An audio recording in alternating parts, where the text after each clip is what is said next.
For 94, they want us to match. So let's take a look at these A, B, C, and D first.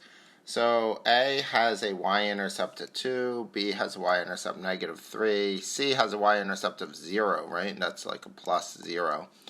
And D has one at +2. So we can do B and C really easily, right? Because B must match with number 1 because the y-intercept, right, is -3.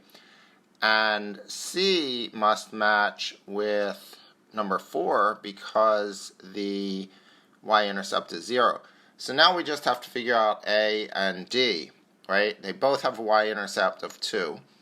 But if we look at this, A has a slope of -1, so it goes down 1 and over 1 every time. So if we look at graph 3, we see that, actually we can even do this easier. Look, this is a greater than sign, so it's a dashed line, and D is a less than or equal to sign, so it's a solid line. So D has to be this one, and A has to be this one. And by process of elimination, we've matched all these.